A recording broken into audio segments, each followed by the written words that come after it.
ఈరోజు మనము ఒక ప్రత్యేకమైన వర్తమానాన్ని నమ్ముతాం. బైబిల్ గ్రంథంలో నుంచి మత్తయి సువార్త 13వ అధ్యాయము 44వ వాక్యాన్ని మనం చదువుతున్నాం. మత్తయి సువార్త పరలోక రాజ్యము పొలములో దాచబడిన ధనమును పోలి ఉన్నది. ఒక మనుషుడు దానిని కనుగొని దాచిపెట్టి అది దొరికిన సంతోషముతో వెళ్ళి తనకు కలిగినదంతయు అమ్మి ఆ పొలమును దేవుని స్తోత్రం కలిగినట్టు. హల్లెలూయా. పరలోక రాజ్యము ఎలా ఉందంట? పొలములో దాచబడిన ధనమును పోలి ఉన్నది. మనం ధ్యానం చేద్దాం. పరలోక రాజ్యము పొలములో దాచబడిన ధనమును పోలి ఉన్నది. పరలోక రాజ్యం ఎలా ఉందంట? ఒక పొలములో ధనమును దాచబడినట్లుగా ఉన్నది. దానిని ఒక మనుషుడు కనుగొని వెళ్ళి తన పొలనంతా అమ్మివేసి ఆ పొలాన్ని కొనును. పరలోక రాజ్యం ఎలా ఉందంట? పొలములో దాచబడిన ధనమును పోలి ఉన్నది. ఒక మనుషుడు అంట ఆ పొలాన్ని కనుగొని, ఆ పొలంలో ఏముంది? ధనం ఉంది. ఆ పొలాన్ని కనుగొని, ధనము కలిగిన ఆ పొలాన్ని కనుగొని వెళ్ళి తనకి కలిగినంత అమ్మివేసి ఆ పొలాన్ని కొంటాడా? యేసుక్రీస్తు ప్రభు ఆయన సేవా పరిచర్యలో ఇంచుమించు 36 ఉపమానాలు చెప్పినాడు.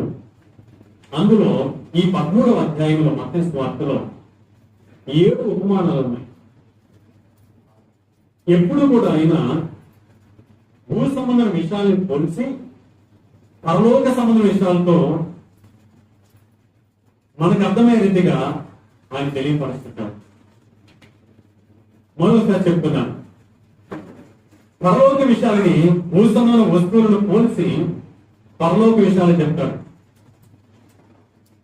యేసుక్రీస్తు ప్రభు ఈ మత్తయి సువార్త 13వ అధ్యాయంలో ఎన్ని ఉపమానాలు చెప్పాడండి? 7 ఉపమానాలు చెప్పినాడు. 7 ఉపమానాల్లో ఒకే ఒక ఉపమానం మనం చదివాం.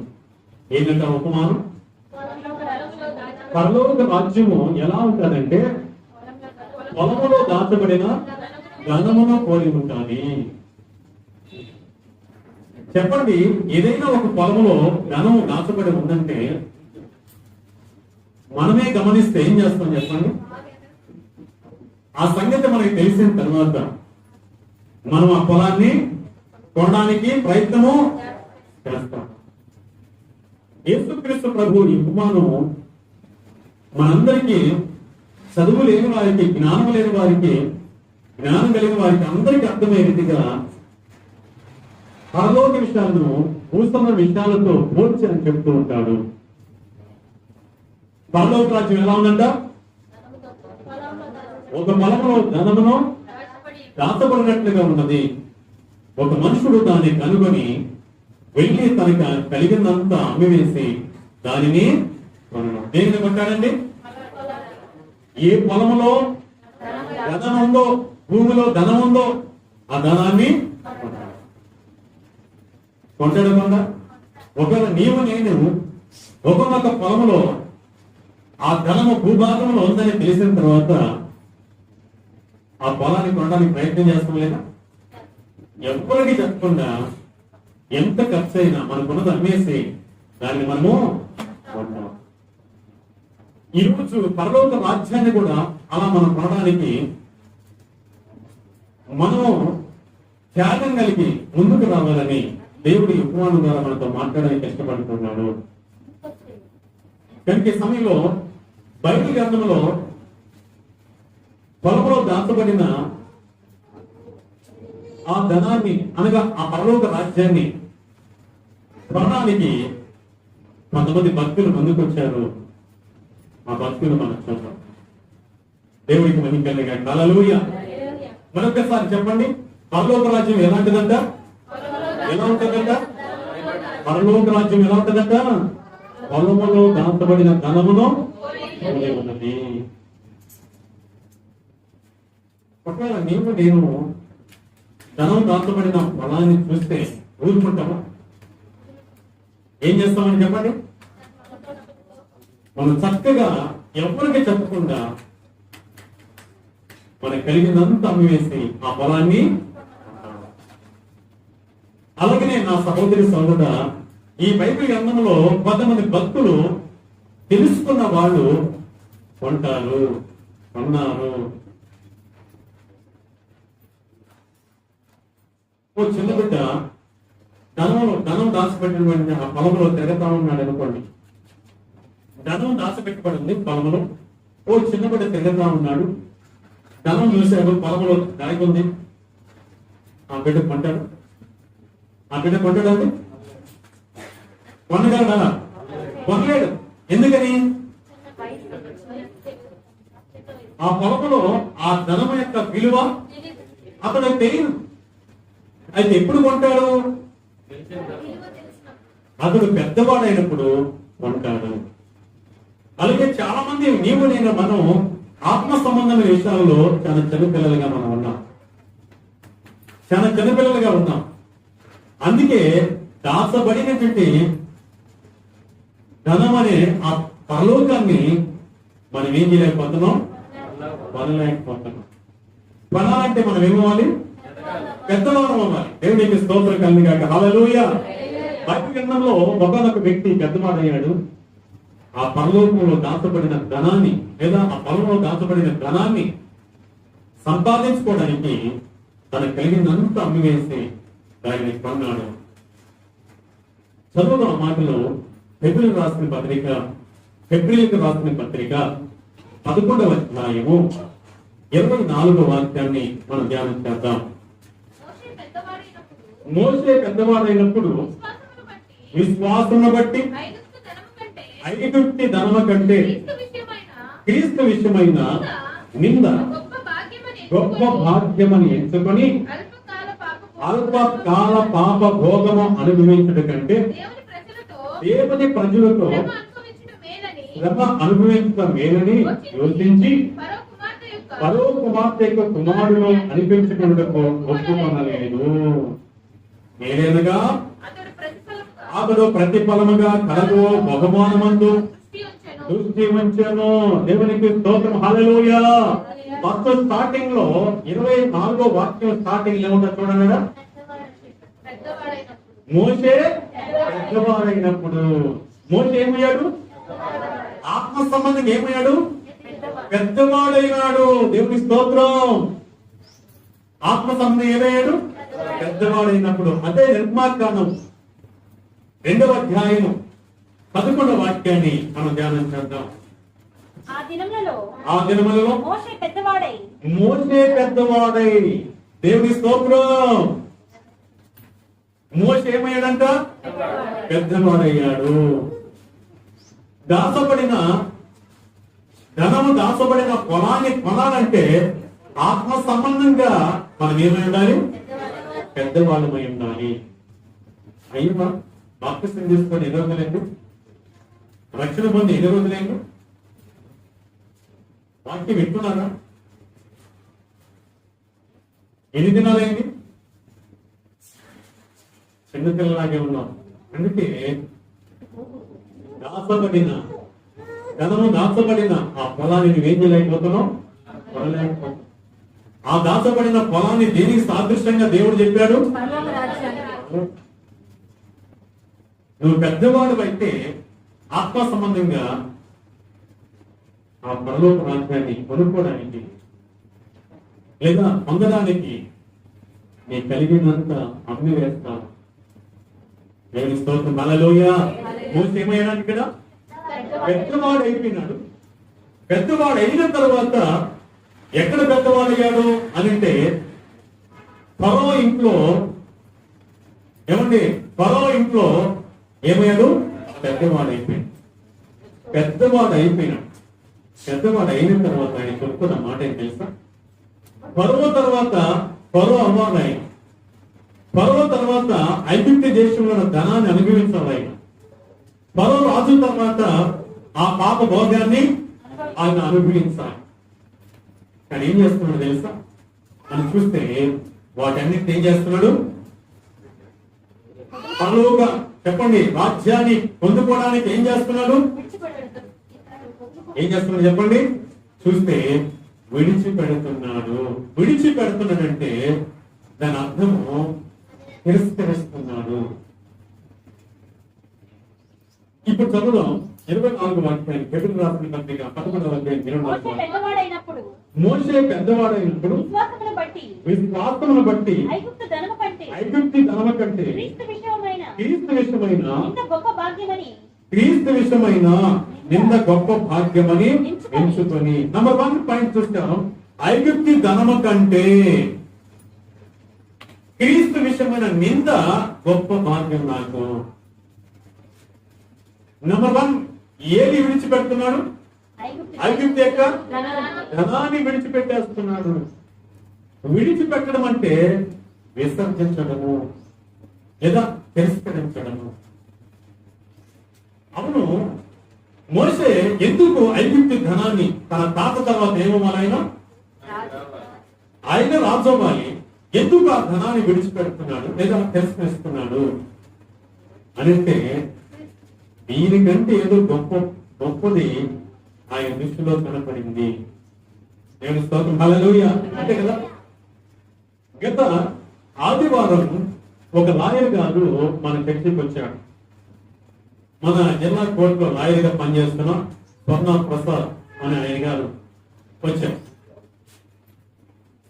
ఆయన వాక్యం విన్నాడు. తర్వాత చివరిగా వచ్చి ప్రార్థన చేయించుకున్నాడు. చివరిగా చెప్పిన మాట ఏంటంటే, నా కుమార్తె సచివాలయంలో ఆమె వచ్చి జాబ్ చేస్తుంది, వాలంటరీ కాదు. కానీ ఎందుకు 2 సంవత్సరాలు చేస్తూ ఒకసారిగా రిటర్న్ చేసేసింది. ఎందుకు చేసామంటే, నాన్న నాకు అది ఇష్టం లేదు, ఇంతకంటే గొప్పది దేవుడు నాకు.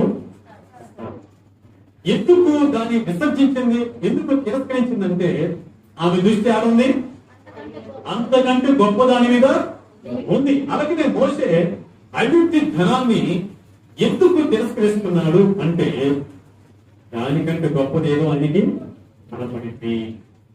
ఏం కనపడింది చెప్పండి? ఏం కనపడింది?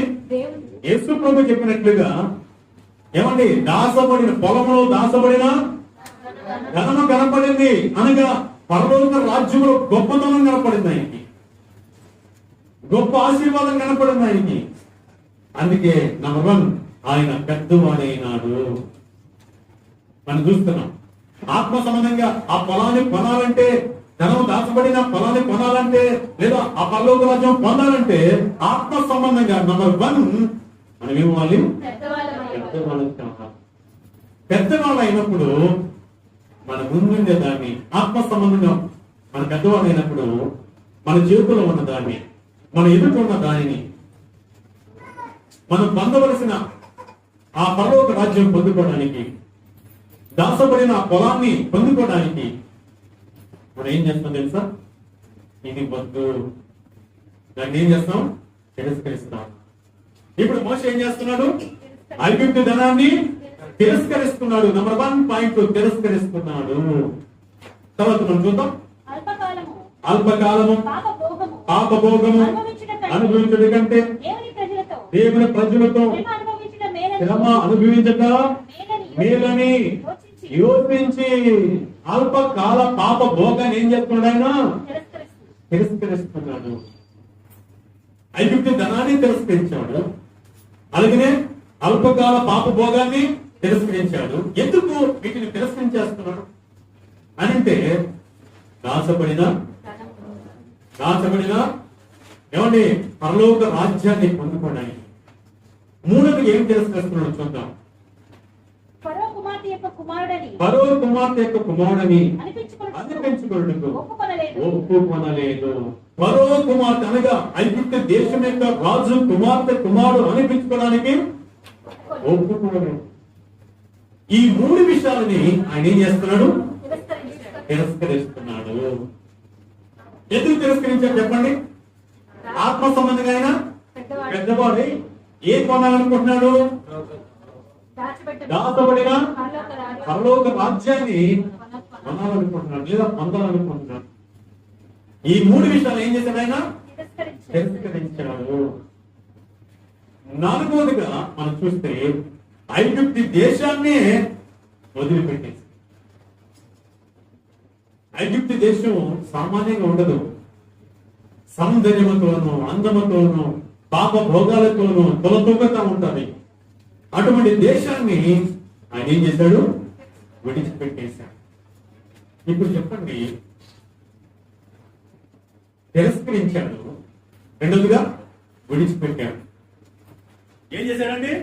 తిరస్కరించాడు, విడిచిపెట్టాడు. ఈ రెండు పనులు చేయడానికి ఆయన ఏమై ఉన్నాడు?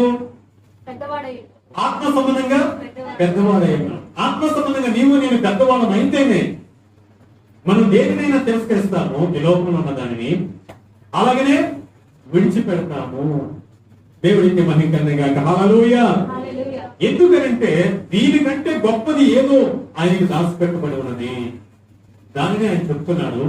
హెబ్రీయులకు రాసిన పత్రిక 11వ అధ్యాయము 26వ వాక్యం చివరి భాగంలో చూస్తే అతడు ప్రతిఫలంగా ఏదనగా అతడు ప్రతిఫలముగా కలగబో బహుమానమందు దృష్టి ఉంచెను. దేవుని స్తోత్రం. అనగా ఆయనకి ఈ ఐగుప్తు ధనము కంటే ఏమండి, ఐగుప్తు కంటే ఐగుప్తు యొక్క పరిస్థితుల కంటే గొప్పది ఆయన చూసి ఉన్నాడు. మరో కుమారుడు అనిపించుకున్నట్టు కంటే, ఐగుప్తు ధనం అనిపించడం కంటే, ఐగుప్తు యొక్క పాప భోగాన్ని అనుభవించడం కంటే క్రీస్తు ప్రజలతో శ్రమ అనిపించడం మేలని యోచించి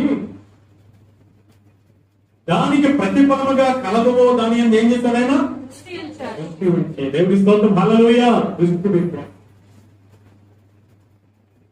ఇప్పుడు చెప్పండి, ఎందుకు ఆయన ఐగుప్తు ధనాన్ని తిరస్కరించాడంటే,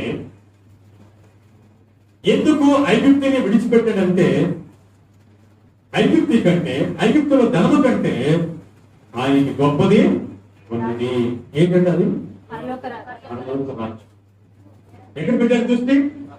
పరలోక రాజ్యం పెట్టాడు. కాబట్టి వీటన్నిటినీ తిరస్కరించాడు, విడిచిపెట్టాడు. తిరస్కరించడం అంటే అమ్మివేయడము, తిరస్కరించడం అంటే అమ్మివేయడము, విడిచిపెట్టడం అంటే అమ్మివేయడంతో సమానంగా మనకు కనబడుతున్నది. ఇప్పుడు ఏం చేశాడు? ఏం కొనడానికి? పరలోక రాజ్యం కొనడానికి. దేవునికి స్తోత్రం కలుగుగాక. హల్లెలూయా. నేనంటాను, పరలోక రాజ్యాన్ని పొందాడు ఆయన. ఐగుప్తు దేశం నుంచి ఇశ్రాయేలు ప్రజలందరినీ నడిపిస్తూ నడిపిస్తూ నడిపిస్తూ నడిపిస్తూ నడిపిస్తూ ఎర్ర సముద్రాన్ని దేవుని యొక్క కృప చేత పాయలు చేసి బండలోంచి నీళ్లు రప్పించి అలాగే మన్నాను కురిపించి ఆ చివరిగా కాని మాట అని ఏమయ్యాడు? కానాను దేశంలో చేరలేకపోయినాడు. డౌట్ రాలేదు మీకు? మరి నేను ఎలా పరలోక రాజ్యాన్ని పొందుకున్నాడు? ఎలాగైనా పరలోక రాజ్యాన్ని పొందుకున్నాడు? ఏం చెప్పాడు దేవుడు? మోషే, నీవు కానాన్లో ప్రవేశించలేవు, నువ్వు అడిగి పెట్టలేవు. పరమ కానాన్ని చేరేడా లేకపోతే ఈ కానాన్ని చేరలేకపోయాడు? ఎక్కడ చేరాడు చెప్పండి? పరమ కానాన్ని చేరినాడు. దేవుని స్తోత్రం. హల్లెలూయా. ఎందుకు చేరాడు? ఎందుకు ఆ పరలోక రాజ్యాన్ని పొందాడు? ఎలా కొన్నాడు అని అంటే చెప్పండి, ఏం చెప్తుంది వాక్యం? ఐగుప్తు ధనము కంటే చెప్పండి, ఏం చెప్తుంది వాక్యము? పొలాన్ని చూశాడు, ధనాన్ని దాచబడిన పొలాన్ని చూశాడు, దాన్ని కనుగొన్నాడు, తనకు కలిగినంత అమ్మివేశాడు. ఐగుప్తు ధనాన్ని ఏం చేశాడు? తిరస్కరించాడంటే దాని అర్థం ఏంటి? అమ్మివేశాడు. ఐగుప్తు దేశాన్ని ఏం చేశాడు? విడిచిపెట్టాడు. దాని అర్థం ఏంటి? అమ్మివేశాడు. దానికంటే గొప్పది ఉందనుకున్నాడు. ఇప్పుడు పరలోక రాజ్యాన్ని స్వతంత్రించుకొని యేసు ప్రభుతో ఉన్నాడు. ప్రభుత్వం దేవుని స్తోత్రం కలుగుగాక. హల్లెలూయా. ఎవరితో ఉన్నాడండి? యేసు ప్రభుతో ఉన్నాడు. ఒకరోజు యేసు క్రీస్తు ప్రభు ఈ భూలోకానికి వచ్చిన తర్వాత ఆయన సేవ చేస్తూ 31వ సంవత్సరంలో తన శిష్యులైన పేతురుని యాకోబుని తీసుకొని ఒక కొండ మీదకి వెళ్ళాడు. ఆ కొండ పేరు ఏం తెలుసా? రూపాంతర కొండ. ఆ కొండ మీదకి వెళ్ళి తన నిజ స్వరూపాన్ని పేతురుకి యాకోబుకి చూపించాడు. చదువుకున్న మాటలు మత్తయి సువార్త 17వ అధ్యాయము 12వ వాక్యం చదువు. 6 దినములైన తరువాత 6 దినములైన తర్వాత యేసు పేతురును యాకోబును అతని సహోదరుడు యోహానును వెంట పెట్టుకొని ఎత్తైన ఒక కొండ మీదకి ఏకాంతముగా పోయి వారి ఎదుట రూపాంతరము పొందెను. యేసు క్రీస్తు ప్రభు పేతురుని అలాగే యోహాన్ని యాకోబుని ముగ్గురిని వెంట పెట్టుకొని ఒక కొండ మీదకి వెళ్ళాడు. ఆ కొండ మీద తన ముగ్గురు శిష్యులు ఎదుట రూపాంతరం చెందాడు. అనగా మనిషి శరీరాకారంతో ఈ లోకానికి వచ్చాడు కదా, ఇప్పుడు నిజ స్వరూపాన్ని చూపించేవాడు. నిజ స్వరూపం చూపించిన వెంటనే వారు ఆశ్చర్యపోతున్నారు. తర్వాత వాక్యం చదువుదాం. రెండవ వాక్యం. ఆయన ముఖము సూర్యుని వలె ప్రకాశించను, ఆయన వస్త్రములు వెలుగు వలె తెల్లని వాయును. చపలతో దేవుని స్తోత్రం. హల్లెలూయా. ఆయన ముఖము సూర్యుని వలె ప్రకాశించంట. ఎవరి ముఖం అండి? ఆయన వస్త్రములు తెల్లగా వెలుగు వలె ప్రకాశించినాయంట. ఇప్పుడు ఎవరు చూస్తున్నారు? ఎవరు చూస్తున్నారు ఆయన్ని? పేతురు, యాకోబు, యోహాను చూస్తుండగా ఇప్పుడు యేసు ప్రభువుతో కూడా మోషే ఉన్నాడు, ఏలియా ఉన్నాడు. చదువు మాటలు కూడా ఇదిగో మోషేయు ఏలియాయు వారికి కనబడి ఆయనతో మాట్లాడుతుండేవి. ప్రభుత్వం దేవుని స్తోత్రం. హల్లెలూయా. యేసు ప్రభు చెప్పిన ఉపమానం, యేసు చెప్పిన ఉపమానం ప్రకారం మోషే గారు పొలంలో దాచబడిన ధనాన్ని చూసి తనకు కలిగినంత అమ్మివేసి అనగా తిరస్కరించి విడిచిపెట్టి ఏం కొన్నాడు? పరలోక రాజ్యాన్ని కొన్నాడు. కొనడా? కొన్న తర్వాత ఇప్పుడు ఎక్కడున్నాడు? ఆ పరలోకంలో ఉన్నాడు. దేవుని స్తోత్రం. హల్లెలూయా. ఇప్పుడు చెప్పండి, యేసయ్య చెప్పిన ఉపమానం ఎవరు నెరవేర్చారు? మోషే నెరవేర్చాడు. ఎందుకు దేవుడు ఈ మాటలు మనకి తెలియపరుస్తున్నాడు? మోషే నెరవేర్చినట్టుగా నీవు నేను మనం పరలోక రాజ్యాన్ని పొందుకోవడానికి మనం కలిగిందని ఏం చేయాలంట? ఏం కలుగున్నాం మనం? ధనాపేక్ష. ఏం కలుగున్నాం మనం? పదవి అపేక్ష. ఏం కలుగున్నాం మనం? ఈ లోక సంబంధమైన పాప భోగం. ఈ మూడింటిని మనం ఏం చేయాలి? తిరస్కరించాలి, అమ్మివేయాలి. అలాగనే ఈ లోకంలో నుంచి మనం ఏమవ్వాలి? ఐగుప్తుని ఏం చేశాడు మోషే? విడిచిపెట్టాడు. ఈ లోకాన్ని మనం ఏం చేయాలి? ఈ లోక ఆచారాలు ఏం చేయాలి? ఈ లోక మర్యాదలు ఏం చేయాలి? విడిచిపెట్టాలి. ఈ లోక పద్ధతులను విడిచిపెట్టాలి. ఎప్పుడైతే ఈ పనులు మనం చేస్తామో అప్పుడు మనము ఆ పరలోకాన్ని పొందగలం, అనగా పొందగలం. దేవుడికి స్తోత్రం కలిగాడు. హల్లెలూయా. మనం కళ్ళారా చూసాము. మోషే ఎక్కడున్నాడు? ఇప్పుడు పరలోక రాజ్యములో మహిమ గల దేవుని ఎదుట ప్రక్కనే ఉండి మాట్లాడతాం. మనం పెద్దవాళ్ళని కాకపోతే మన పనాలను ఆలోచించాం. చిన్నపిల్లలు చూడండి, మనకు బొమ్మ ఇచ్చామనుకోండి, బొమ్మతో ఆడతానే ఉంటాం. ఆడతారా? ఆడతారు. ఈయన బొమ్మ అంటే ఇస్తాం. సరే, పెద్ద అయిన తర్వాత వాళ్ళు చదువుకొని పెద్ద అయిన తర్వాత వాళ్ళు ఆఫీస్కి వెళ్ళారనుకోండి, జాబ్ వచ్చి జాబ్ చేసేటప్పుడు బొమ్మ ఎత్తుకోపోయి ఆఫీసులో కూర్చొని ఆడుకుంటూ ఉంటే ఎక్కడ ఇంట్లో మీరు బొమ్మ ఎత్తుకోపోయి చిన్నప్పుడు ఆడుకున్నట్టు ఆడుతూ ఉంటే పై ఉన్న ఆఫీసర్ గారు ఏమంటారు చెప్పండి? ఆయన నువ్వు శారీరకంగా పెద్దపడేవి కాదు, కానీ నీ మనసు మాత్రం, నీ మెమరీ మాత్రం చిన్నదిగా ఉంది నాన్న. నువ్వు ఆఫీస్కి పడుకుంటుంది. స్తోత్రం, హల్లెలూయా. చాలా మంది అదే చేస్తున్నారు. ఏ బొమ్మతో ఆడుతున్నారు తెలుసా? గాంధీ బొమ్మ తలతో ఆడుతున్నారు. అర్థమవుతుందా? గాంధీ బొమ్మ తల ఐగిప్తు ధనం, గాంధీ బొమ్మ తల లోకపు ధనం. దాన్ని ఏం చేస్తున్నాం? మనం ఆడుతా ఉన్నాం. ఆడుతున్నారు కూడా ఆ తల కోసమే పోయి ఆ తలతోనే పెట్టుకొని ఆడుతా ఉంటాం. నువ్వు దాన్ని విడిచిపెట్టకపోతే, దాన్ని విసర్జించకపోతే, దాసపడినటువంటి తను దాసపడినట్టే ఆ పొలాన్ని నువ్వు కొంటావా?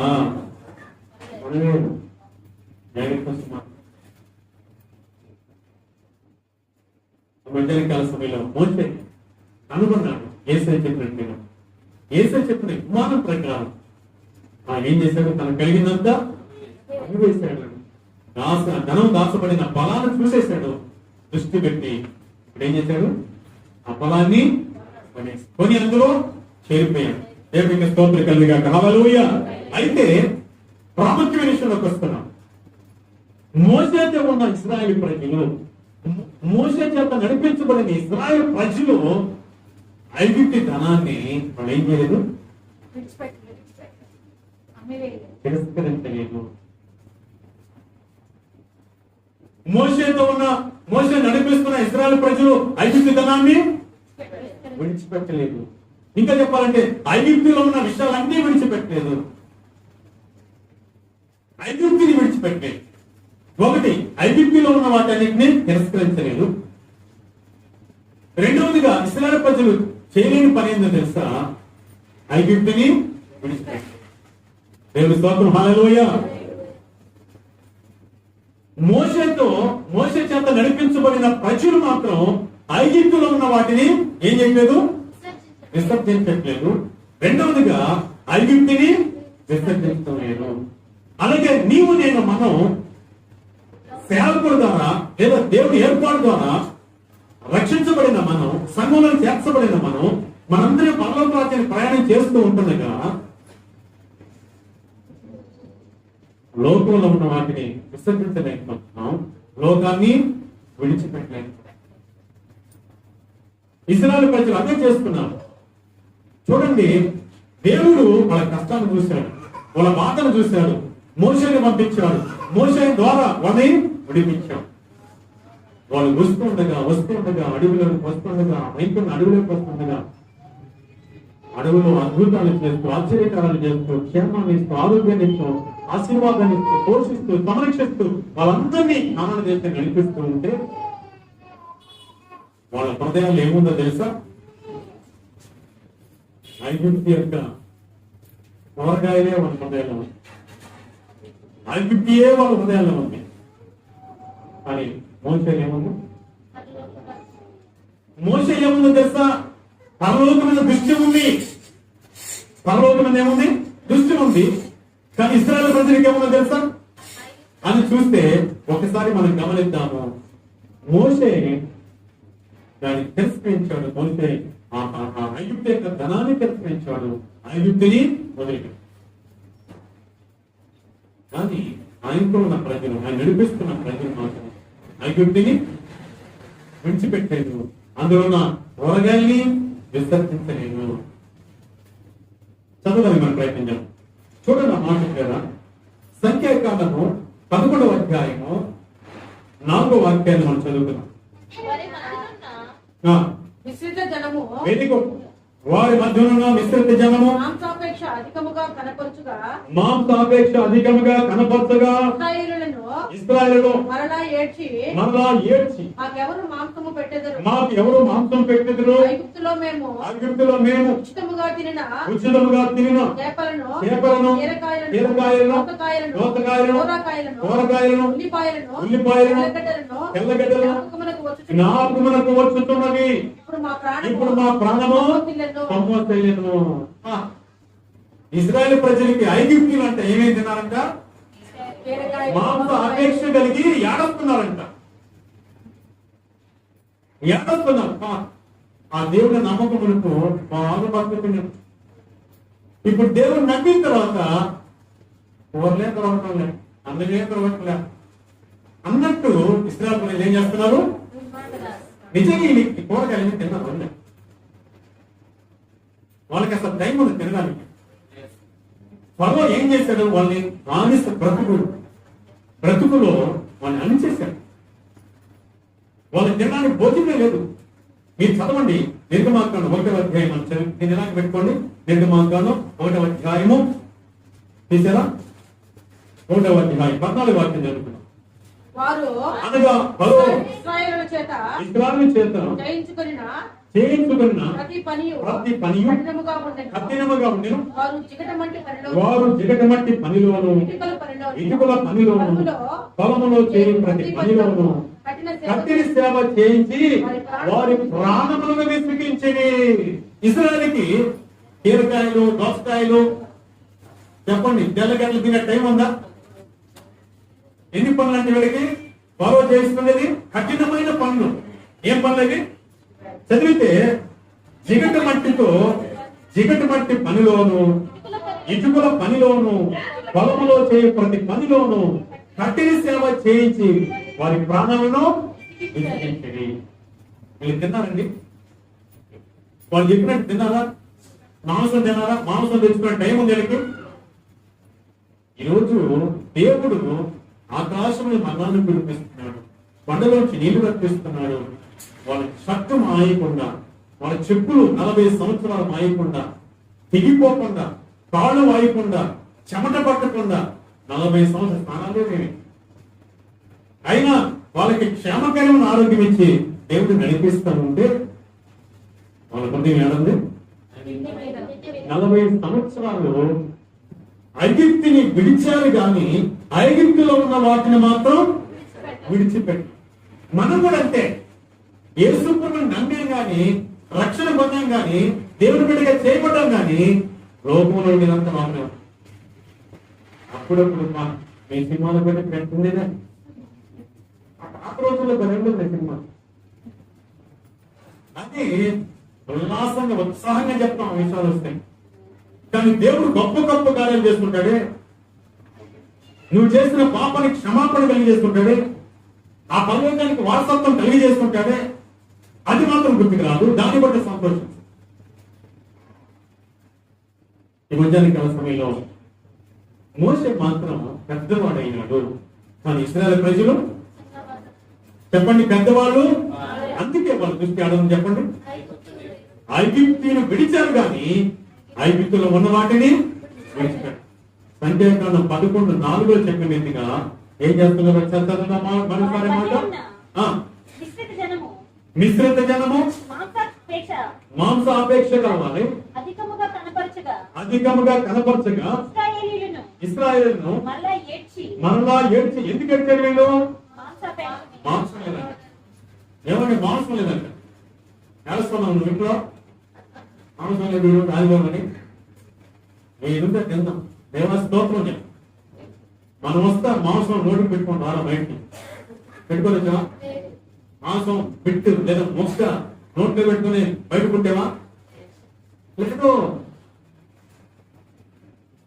ఎక్కడుస్తున్నారు? ఈ తిన్న అసలు మాంసం తినాలి వీళ్ళు. మాంసం తిన్నా తెల్లగడ్డ వాసన కూడా తెలియజేయాలి. కానీ ఏమని బాధపడుతున్నారు? మేము ఎలా బ్రతికేమని అంటున్నాం. ఇంకా ముందుకు వస్తున్నాం. 6వ వచనం. ఈ మన్నా కాక మా కన్నుల ఎదుట మరి ఏమీ లేదని చెప్పుకొని ఆ మన్నా కొద్దిమేర గింజల వలె ఉండెను, చూపుటకు అది ఓడమ వలె ఉండెను. జనులు తిరుగుచు దాన్ని కూర్చి తిరుగుట విసిరి సరే నేను ఆపేదాన్ని కాదు. అది తినడానికి ఎలా ఉంటుందంటే మధురంగా ఉంటుందంట. ఏనికంటే మధురంగా ఉంటుందంట. ఎవరు తిన్నారు తెలిసి మన్నా అంటే దేవదూతలు తిన్నాం. దేవదూతలు తినే ఆహారము ఎవరు పెట్టాడు? దేవుడు. వాళ్ళు అంటారు రోజు మన్నా తిన మేమైతే ఐగుప్తు దేశంలో మేము ఎందుకని మోసే చేసుకొచ్చాం? మేము ఎంత తినేదే? రోజు మటనే, రోజు తెల్లగడ్డలే, రోజు కీరకాయలే, రోజు దోసకాయలే. నువ్వేంది మన్నా తినే సరి సారం లేదు అని అంటున్నారు. ఏమన్నారు తెలుసా? అంటే ఒక బిడ్డ, ఒక దేవుని బిడ్డ, ఒక దేవుని కుమార్తె మాంసం మీద, ఆహారం మీద మనసు ఉందంటే అప్పుడు ఆత్మీయంగా ఇంకా ఎదగలేదు. ఏమండి, మా నాన్న చెప్పేవాడు, గాడిదంట గరికిని తిని తిని గాడి చచ్చిపోతాం. ఒకరోజు గరికి మాత్రం అలాగే ఉంటుంది. నువ్వు మాంసం తిని తిని నువ్వు చచ్చిపోతావు, నరకానికి వెళ్ళిపోతావు. నువ్వేం కనుక్కోవాలి? ఏం కనుక్కోవాలి? పొలంలో దాచబడిన ధనాన్ని కనుక్కోవాలి. దేవుని స్తోత్రం. పొలంలో దాచబడిన ధనాన్ని కనుక్కొని దాన్ని ఏం చేయాలి? పనాలి. దాన్ని ఎప్పుడైతే మనం పంటామో ఆ పరలోకముల స్థానాన్ని సంపాదించుకోవాలి. ఇంకా చూద్దాం వాళ్ళు ఎలా ఏడుస్తున్నారో మనం చదవడానికి ప్రయత్నించాం. సంఖ్యాకాండం 14వ అధ్యాయము 29వ వాక్యాన్ని మీ సేవకులు మీ శవములు ఈ అరణ్యములోనే రాలును. ఈ అరణ్యములోనే రాలును. మీ లెక్క మొత్తము చొప్పున మీ లెక్క మొత్తము చొప్పున మీలో లెక్కింపబడిన వారందరూ మీలో లెక్కింపబడిన వారందరూ అనగా అనగా 20 ఏండ్లు మొదలుకొని మొదలుకొని పై ప్రాయము కలిగి నాకు నాకు విరోధముగా తనిగిన కలిగిన వారందరూ వారందరూ రాలిపోవదును. మాంసం లేదని ఆడుస్తున్నారు కదా, తెల్లగడ్డలు లేదని ఆడుస్తున్నారు కదా, ఉల్లిపాయలు లేదని ఆడుస్తున్నారు కదా. నేను బానిస బ్రతుకులు కఠినత్వంలో ఉన్నప్పుడు ఆ మట్టి, ఆ ఇటుకలు, ఆ యొక్క పొలంలో పని చేస్తున్నప్పుడు క్షేమకరమైన పాలు తేలు ప్రవహించే దేశాలను మమ్మల్ని నడిపించాలని చూస్తే మీరు తృప్తి చెందకుండా, సంతోషపడకుండా, ఆ పాలు తేలు ప్రవహించే దేశాన్ని స్వతంత్రించుకోకుండా మీరు ఏడుస్తారా, మీరు సనగతారా, మీరు బాధపడతారా అని దేవుడు ఏమన్నాడు తెలుసా? మీ శవములు అరణ్యములో రాలిపోతాయి అన్నాడు. వీళ్ళు పొలంలో దాచబడిన ఆ ధనాన్ని కొనుక్కోవాలని, పొలాన్ని కొనుక్కోవాలని ఆశ లేదు వీళ్ళకి. కానీ ఎవరికి ఉంది? మోషేకు ఉంది. మోషేతో కూడా ఉండి వీళ్ళు ఏం నేర్చుకున్నారు? సేవకుడితో ఉండి మనం ఏం నేర్చుకుంటున్నాం? మన సేవకుడు ఏం చేస్తున్నాడు? మనం ఏం చేస్తున్నాం? మన సేవకుడు మనకి ఏం చెప్తున్నాడు? మనం ఏం చేస్తున్నాం? జాగ్రత్త వస్తున్నాం. ఎప్పుడు చూశాడు? వాడు ఇంకా 40 సంవత్సరాలు నడిపిస్తున్నప్పటికీ వాళ్ళ బుద్ధి మారలా, వాళ్ళ మనస్సు మారలా, వాళ్ళు ఆత్మీయ ఎదగల. చూశాడు దేవుడు, ఈ శవాలు అరణ్యములో రాలిపోతాయి అంటున్నాడు. ఇంకా ఇదే 14వ అధ్యాయము 32వ వాక్యాన్ని కూడా చదువుతున్నాం. అయితే మీ శవములు ఈ అరణ్యములో రాలను. ఎన్నోసార్లు మాట్లాడుతున్నాడు? పక్కనే 2 సార్లు మాట్లాడాలని నెరవేరుస్తాడు దేవుడు. తర్వాత మాట, మీ శవములు ఈ అరణ్యములో క్షేమము వరకు మీ పిల్లలు ఈ అరణ్యంలో 40 ఏళ్ళు తిరుగులాడుతూ మీ వ్యభిచార శిక్షను భరించెదను. చూసావా సోదరుడా, వీరు ఆ పాలు తేనెలు ప్రవహించే దేశాన్ని స్వతంత్రించుకోవాల్సిన పని పోయి, మాంసము లేదు, కూరగాయలు లేవు, మా బ్రతికింతే, రోజు మన్నాన్ని తినేదా అని వాళ్ళు దేవుడు పెట్టేదాన్ని తిరస్కరిస్తున్నారు. కానీ లోకంలో వాటిని తిరస్కరించట్లేదు. ఐగుప్తులో వాటిని తిరస్కరించట్లేదు. దేవుడు చూశాడు, ఈ శవాలు ఈ అరణ్యంలో రాలిపోతాయి అనగా ఐగుప్తు దేశం నుంచి ప్రయాణమై వచ్చినటువంటి 20 సంవత్సరాలు పైబడిన వాళ్ళందరినీ చంపేయాలనుకుంటున్నాడు దేవుడు. అయితే మీరు ఈ అరణ్యంలో చచ్చిపోయేంత వరకు మీ పిల్లలు అరణ్యంలో ఉంటారు. మాటిచ్చాడు, మాట ప్రకారం నెరవేర్చుతాం. ప్రియ సోదరా, ఎంత అద్భుతమైన మాట మనం చూస్తున్నాం. మీకేమర్థమైంది అని అంటే, ఎప్పుడైతే మనము ధనమును కనుగొన్నా కూడా, ధనమును చూసిన పొలంలో ధనాన్ని చూసినా కూడా దాన్ని కొనుక్కోవడానికి నువ్వు ప్రయత్నం చేయకుండా లోకంలోనే నువ్వు ఉంటే ఒకరోజు పరిస్థితి ఎలాగే ఉంటుంది అని మనం హెచ్చరిక చేస్తున్నాడు. ఆనాడు ఇశ్రాయేలు ప్రజలంతా ఏమైపోయారంట? అని చూస్తే వారందరూ ఏమైపోయారో మనం చదవడానికి మనం ప్రయత్నం చేద్దాం. చూడండి, మాట పేరా చదవడానికి ప్రయత్నం. కింద మాట చదువుతున్నాం 34. మీరు ఆ దేశమును మీరు ఆ దేశము సంచరించి చూచిన సంచరించు చూసిన 40 దినములు 40 దినములు లెక్క ప్రకారం లెక్క ప్రకారము దినమునకు దినమునకు ఒక సంవత్సరము చొప్పున 40 సంవత్సరములు మీ దోష మీ దోష శిక్షను భరించి నేను మిమ్మల్ని రోకివేసినట్టు ఆ, తెలుసుకొందురు. రోజు వేసినట్లు తెలుసుకుంటున్నాను. చూశాడు దేవుడు 40 రోజుల్లో ప్రయాణం చేయాలి ఐగుప్తు దేశానికి, కనాన్ దేశానికి ఐగుప్తు నుండి.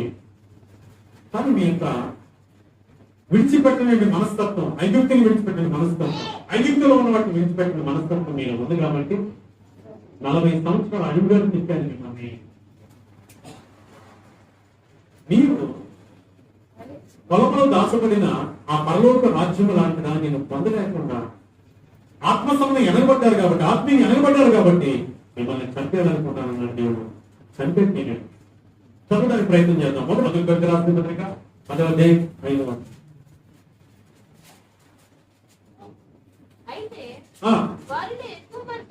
అయితే వారిలో ఎక్కువ మంది దేవునికి ఇష్టలుగా ఉండకపోయి కనుక అరణ్యములో సంహరింపబడి, అరణ్యములు ఏ పేరు? ఎవరు దేవునికి ఇష్టంగా లేరు చెప్పండి? ఎవరైతే మోషేలాగా ఐగుప్తులో ఉన్న వాటిని, నేను అంటున్నాను, మోషే ఏమి విడిచిపెట్టాడు చెప్పండి? ఐగుప్తు ధనాన్ని విడిచిపెట్టి ఇశ్రాయేలు ప్రజలు ఏమి విడిచిపెట్టలేకపోయారండి? ఐగుప్తులో ఉన్న కూరగాయలు విడిచిపెట్టలేకపోయారు. వాటిని ఏం చేయలేకపోయారు? తిరస్కరించలేకపోయారు. ఐగుప్తుని ఏం చేయలేకపోయారు? తిరస్కరించలేకపోయారు. వాళ్ళు అంటున్నారు, ఒక నాయకుడు తయారు చేసుకుని మళ్ళీ తిరిగి మనం ఐగుప్తుకి వెళ్ళిపోతాము అని అనుకుంటున్నాం. దేవుడు చూశాడు, కోపగించుకున్నాడు, హెచ్చరిక చేశాడు, హెచ్చరిక చేశాడు. ఇంకా వీలు కాదని వాళ్ళందరినీ చేశాడంట అరణ్యంలో రాలిపోయినట్టు. అదే హెబ్రీయులకు రాసిన పత్రిక మనం చదివినట్లయితే, హెబ్రీయులకు రాసిన పత్రిక మరి 3వ అధ్యాయము 17వ వాక్యాన్ని కూడా మనం చదువుతున్నాం. ఎవరి మీద 40 ఏండ్లు ఆయన కోపగించెను, ఎవరి మీద 40 ఏండ్లు ఆయన కోపగించుకొనెను? పాపము చేసిన వారి మీదనే కదా. పాపము చేసిన వారి మీదనే కదా. ఎవరు చేశారు పాపము? ఇశ్రాయేలు ప్రజలు. 40 సంవత్సరాలు కోపగించుకున్నాడు ఎవరి మీద? ఇశ్రాయేలు ప్రజలు. మారుతారేమో పొలాన్ని కొనుక్కుంటారేమో, పొలంను చేరాలని ఆశపడతారేమో, లేదా కానను చేరాలని ఆశపడతారేమో అనుకుని దేవుడు చూస్తే ఏమాత్రం ఆశపడలే. అసలు కూరగాయలను కూడా విడిచిపెట్టాడు, ఐగుప్తు విడిచిపెట్టలే. నేను తిరిగి వెళ్ళిపోతాం అంటున్నా. విడిచిపెట్టించాను, మోషేని విడిచిపెట్టించాను. దేవుని యొక్క సేవకుని మోషేని బాధ పెట్టారు, అలాగే దేవుని తోటి పెట్టారు, దేవుడికి కోపం లేపారు. అందుకే దేవుడు అంటాడు తన యొక్క గ్రంథంలో మోషే ద్వారా మాట్లాడుతున్నాడు. చదువుమా. వారి శవములు అరణ్యములో రాలిపోయిను, తన విశ్రాంతిలో ప్రవేశింపని ఎవరిని గూర్చి ప్రమాణము చేసినో అవిధేయుల వారిని గూర్చే కదా. కాగా అవిశ్వాసము చేతనే వారు ప్రవేశింపలేకపోయిరని గ్రహించుకున్నాము. దేవునికి స్తోత్రం కలుగుగాక. హల్లెలూయా. ఇప్పుడు నేను అంటాను, మోషే ఐగుప్తు ధనాన్ని, పాపాన్ని, ఆ పదవిని తిరస్కరించి ఐగుప్తుని విడిచిపెట్టి ఏం కొనుక్కున్నాడు? పరలోక రాజ్యాన్ని కొనుక్కొని చేరిపోయాడు. మనం చూసాం, యేసయ్యతో కూడా ఉన్నాడు. ఇశ్రాయేలు ప్రజలు చెప్పండి, ఐగుప్తులో ఉన్నటువంటి కూరగాయలను విడిచిపెట్టలేకపోయారు, ఐగుప్తులో ఉన్న క్రియలు విడిచిపెట్టలేకపోయారు, ఐగుప్తుని విడిచిపెట్టలేకపోయారు. వారి అరణ్యంలో రాలిపోయారు. పరలోకానికి ఉందా? ఈరోజు నీవే నేను మనం ఎవరు రాకున్నాం చెప్పండి. ధనమును దాచబెట్టబడిన ఆ పొలమును కొనేవారంగా ఉన్నామా? ఆ పరలోక రాజ్యం పొందుకునే వారంగా ఉన్నామా?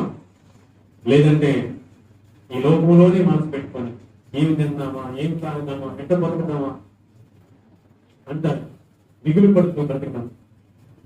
మనం వస్తు ఏమి ఎవరు తీసుకొచ్చామా? మీరు చెప్పండి. మన ప్రధానమంత్రి ఉన్నాడు, మన ప్రధానమంత్రి ఆయన కొడతా ప్రధానమంత్రి పోస్ట్ చెప్పుకొచ్చుకున్నాడా? వాక్యం చెప్తా ఉంది. మొదటి తిమోతి రాసిన పత్రిక 6వ అధ్యాయము మనం చదువుతున్నాం. 1 తిమోతి రాసిన పత్రిక 6వ అధ్యాయము 6వ వచనం. సంతృప్తి సహితమైన దైవభక్తి సంతృప్తి సహితమైన దైవభక్తి గొప్ప లాభ సాధనమై ఉన్నది. గొప్ప లాభ సాధనమై ఉన్నది. మనం ఈ ఈ లోకములోనికి ఏమీ తేలేదు. తేలేదు. దీనిలో నుండి ఏమీ తీసుకొని పోలేము. కాగా అన్న వస్త్రములు కలిగి ఉండి వాటితో మనము తృప్తి పొందుతాము. దేవునికి స్తోత్రం. హల్లెలూయా. మరి ఏం చేయాలంట? అన్న వస్త్రము కలిగి తృప్తి పొందుతాము. ఇశ్రాయేలు ప్రజలు దేవుడు పెట్టే మన్నాను బట్టి తృప్తి చెందారా? ఏమన్నారు వాళ్ళు? సవిస్థానం లేని మన్నా రోజు ఎక్కడ తింటాం. ఎందుకు వీళ్ళు ఇలా చిన్న బిడ్డలుగా ఉన్నారు? ఎందుకు వీళ్ళు ఆత్మ సంబంధంగా చిన్న బిడ్డలుగా ఉన్నారు? ఎందుకు వీళ్ళు ధనాన్ని దాచిపెట్టబడిన ధనాన్ని దాచిపెట్టినారు పొలం, ఆ పొలాన్ని ఎందుకు కొనలేకపోయారు అని అంటే ఎందుకు చెప్పండి? ఆత్మ సంబంధంగా వీళ్ళు పెద్దవాళ్ళు అంత మాత్రమే కాకుండా దేవుడు చేసిన మేలును మర్చిపోయారు. దేవుడు చేసిన మేలు మా దేవుడు ఎన్ని మేలు చేశాడు ఆ కణాన్ని చేర్చడానికి అని మర్చిపోయారు. వాళ్ళు మర్చిపోయారు కాబట్టి ఆ పరలోకాన్ని పొందుకోలేకపోయారు. ఇశ్రాయేలు ప్రజలకి ఎన్ని మేలు చేశాడు తెలుసు దేవుడు? ఎన్ని మేలు చేశాడు చెప్పండి? 10 అద్భుతాలు చేశాడు. కానీ ఇశ్రాయేలు ప్రజలకి ఎన్ని మేలు చేశాడు అని అంటే 6 మేలు చేశాడు. సామాన్యమైన మేలు కాదవి. అవన్నీ వారు ఏం చేశారు? మర్చిపోయారు. అవన్నీ వారు ఏం చేశారు? మర్చిపోయారు. మర్చిపోతే నువ్వు పరలోకాన్ని పొందలేవు. మర్చిపోతే ఏం చేయవు? ఏమంటే మర్చిపోతే నువ్వేం చేస్తావు? పరలోకాన్ని పొందలేవు. నీవు నేను మనం అందరూ కూడా ఈ లోకాన్ని విడిచిపెట్టాలి. ఈ లోకంలో నా క్రియలు విడిచిపెట్టాలి. ఈ లోకం రోజు ఏమైపోతుందంట? గతించిపోతా అయినా గతించిపోతాని తెలుసు. అయినా లోకం మీదే మనకు కొనుక్కుంటారు. ఈరోజు ఐగుప్తు దేశం ప్రపంచంలో మరుగైపోయింది. ఈరోజు ప్రపంచంలో అగ్రదేశం అమెరికా అయిపోయింది. ప్రపంచంలో అగ్రదేశంగా ఐగుప్తు ఉంటే ఒకనాడు ఈనాడు మరుగైపోయి చిన్నభిన్నం అయిపోయింది. అలాగే రేపు లోకం చిన్నభిన్నం అయిపోతాం. ఒకసారి మాట చదువుకున్నాం. చదువున్న మాటలు 1 యోహాను రాసిన పత్రిక 2వ అధ్యాయం 16వ వాక్యం. చదువునా? ఈ లోకంలో ఉన్నదంతయు అనగా శరీరాశయం, నేత్రాశయం, జీవకుటుంబమును తండ్రి వలన పుట్టినవి కావు. అవి లోక సంబంధమైనవే. లోకము దాని ఆశయం గతించిపోతున్నవి కానీ దేవుని చిత్తమును జరిగించువాడు నిరంతరమును నిలుచును. ఇశ్రాయేలు ప్రజలు మోషే సేవకుడితో ఉండి కూడా మోషేను ఫాలో కాలేకపోయారు. మోషేను అనుసరించలేకపోయారు. మోషే ప్రకారం నడవలేకపోయారు. యేసయ్య అంటున్నాడు, నా గొర్రెలు నా స్వరమే వినును. 15:7 నా గొర్రెలు నా స్వరమే వినును, అది నన్ను వెంబడించును. వాటిని నేను ఎరిగి ఉన్నాను, వాటిని నేను నిత్య జీవము ఇస్తాను. దేవుడికి స్తోత్రం కలుగుగాక. హల్లెలూయా. ఈ యొక్క ఉదయకాల సమయంలో నీవు నేను మనం ఏం పొందాం చెప్పాలి. ఇప్పుడు చెప్పాలి. యేసయ్య చెప్పిన ఉపమానం మత్తయి సువార్త 13వ అధ్యాయంలో 44వ వాక్యం చెప్పిన ప్రకారం పరలోక రాజ్యం ఎలా ఉందంట? పొలంలో దాచబడిన ధనమును పోలి ఉంది. ఒకడు దానిని కనుగొని తనకు కలిగినంత అమ్మివేసి వెళ్ళి దానిలో కొను కదా. ఎవరు కొన్నారు? మోషే చేసి. ఇశ్రాయేలు ప్రజలు అనేకులు ఆ తరపు వారందరూ కూడా వాళ్ళు కనుగొనలేకపోయారు, వారు కొనలేకపోయారు, వారు దానిని పొందలేకపోయారు. అరణ్యములు ఏమైపోయారు? అలా మనం ఉండకుండా మన జీవితాలను ఎప్పటికప్పుడు ఈ లోకంలో ఉన్న వాటిని తిరస్కరిస్తాం, ఈ లోకాన్ని తిరస్కరిస్తాం. మన దృష్టి ఆ పరలోకం మీద పెట్టుకొని ఆ పరలోకాన్ని స్వతంత్రించుకోవడానికి ఎప్పుడు ఆసక్తి పడలేమో ఉన్నాం. తద్వారా ఆ పరలోకం మన పొందుకని ఎగురుములో ఆ రాజ్యములో మనం ఉంటాం. అటువంటి కృప పరిశుద్ధాత్మ దేవుడు మనకి సహాయము చేయను గాక. ఆమేన్. హల్లెలూయా.